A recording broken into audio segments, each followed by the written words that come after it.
Now, bachcho, let us see the question. A parallel plate capacitor has a dielectric slab of dielectric constant K between its plate that covers 1/3 area of its plate shown in the figure. The total capacitance of capacitor is C, while that of portion with dielectric between is C1. When the capacitor is charged, the plate area covered by the dielectric get charge Q1 and the rest of the area gets charged Q2. The electric field in the dielectric area is E1 and the other portion is E2. Choose the correct option. Let us see.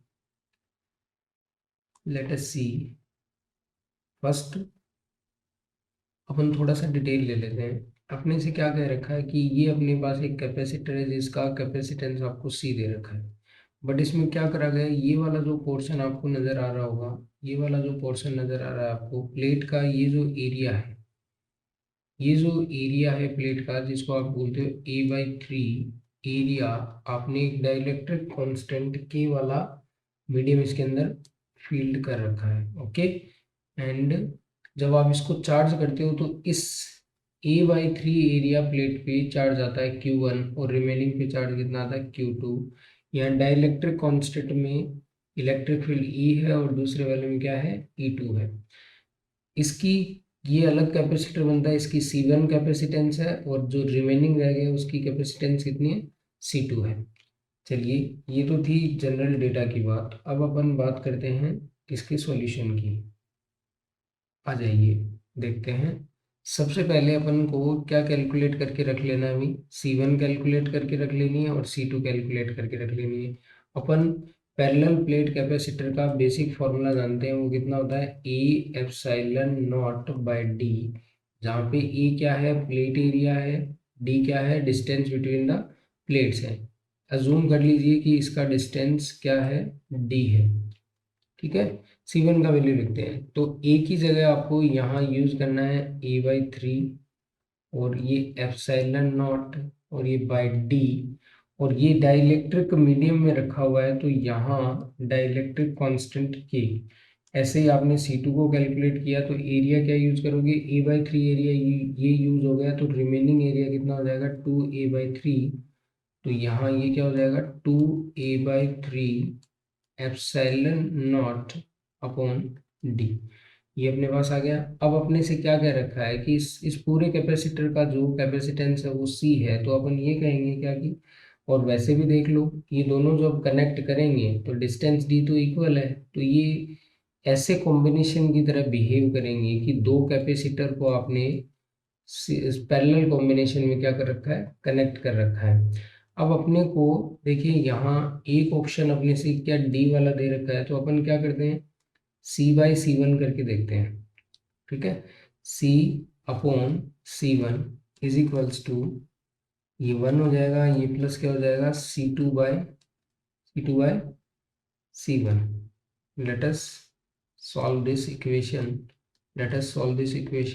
1 plus C2 का value कितना है भाई, 2A/0/3D upon KA/0/3D।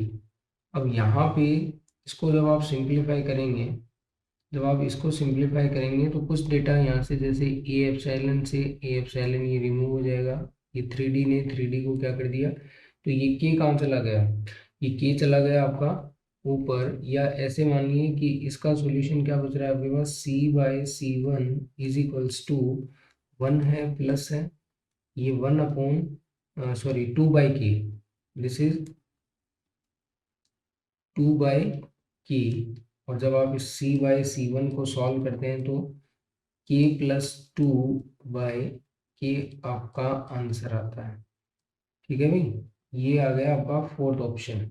ये कौन सा आ गया आपका, ये आ गया आपका फोर्थ ऑप्शन। अभी और भी ऑप्शन को आपको चेक कर लेना चाहिए, पहले आपको चेक कर लेना चाहिए कहीं और भी ऑप्शन है वो करेक्ट नहीं हो रहे हैं। चलिए अपन चेक करते हैं। क्या करा कि for the both reasons potential difference across the plate of the capacitor is same। क्यों भाई? क्योंकि ये जो कॉम्बिनेशन आपने लिया है ये रिजल्टेंट फॉर्म में क्या बनेगा, एक पैरेलल कॉम्बिनेशन बनेगा। पैरेलल कॉम्बिनेशन बनेगा तो आप जानते हो कि दोनों प्लेटों के अक्रॉस जो पोटेंशियल डिफरेंस आएगा वो इक्वल आएगा। Potential difference is same for both capacitor.